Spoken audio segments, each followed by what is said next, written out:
Movies worth watching and watching again. These are movie gems. Shh, it's starting. You know, it's a treat to sit down to a great movie. But do you have trouble finding a worthwhile film you can watch with your family and friends? I'm Jay Fulmer, and I'm here to help. Let me recommend Source Code.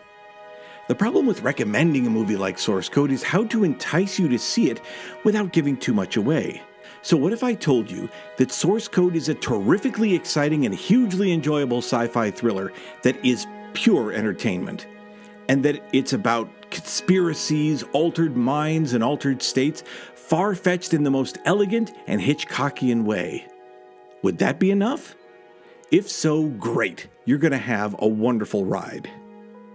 Still here? Well, I'll explain a bit more, but I'll try to tread as delicately as I can and not give too much away. His name is Colter Stevens. That much he's sure of.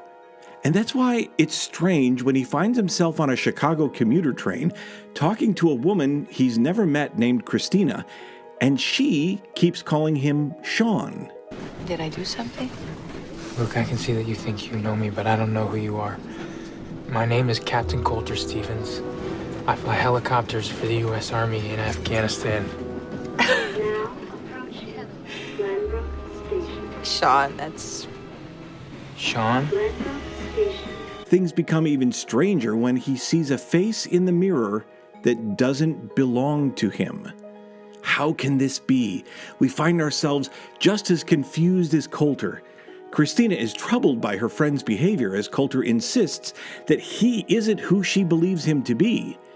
Wild-eyed and panicky, Colter demands to know what is happening. She tries to comfort him. Look at me. Everything's gonna be okay. Now, this is your last chance to pause the video and watch the movie before I reveal the plot a little more. Okay, what happens next?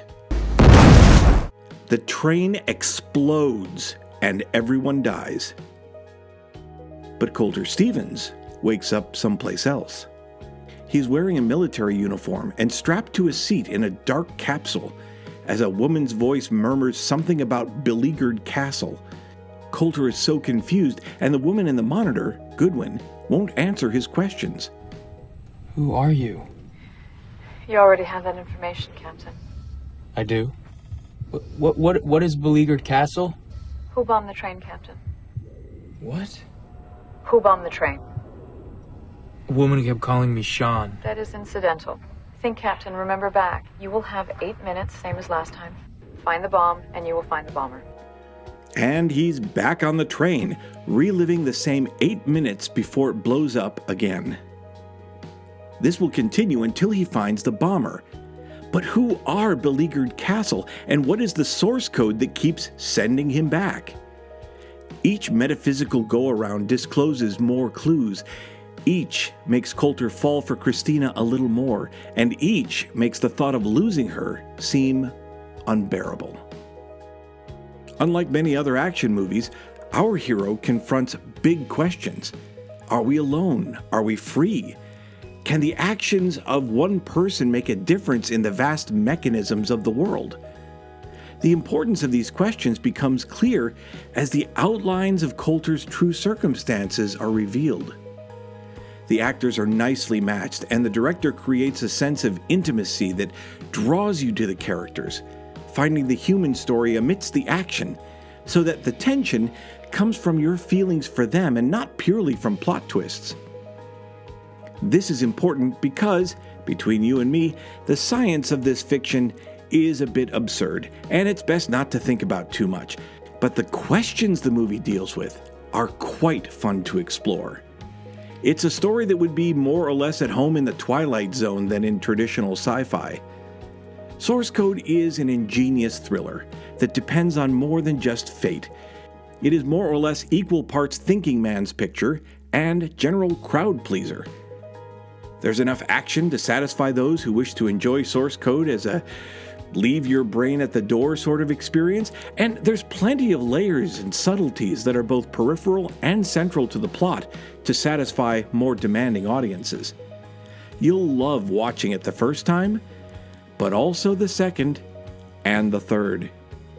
If you've only seen it once, I think you should watch it again. Source Code was released in 2011, has a runtime of 1 hour and 33 minutes, and is rated PG-13. Note to parents, the film is rated PG-13 for some violence, including disturbing images, and for language. Outside of some general swearing, there is one F-word. I would rate this movie 8.5 gems. Well, what do you think? Would you like to try it out? You can probably find this film at your local library, but you can also watch it through streaming online. Just type your movie title into the search bar and include the word streaming. You'll see results showing where you can rent it, or perhaps it's already on a streaming service you subscribe to. Once you watch it, come on back and tell us what you thought in the comments section. If you're already a fan of the movie, tell us in the comments what you loved about it and encourage others to watch it too. Don't forget to subscribe and hit the notification bell to be notified of new episodes as they come out. See you next time for more Movie Gems.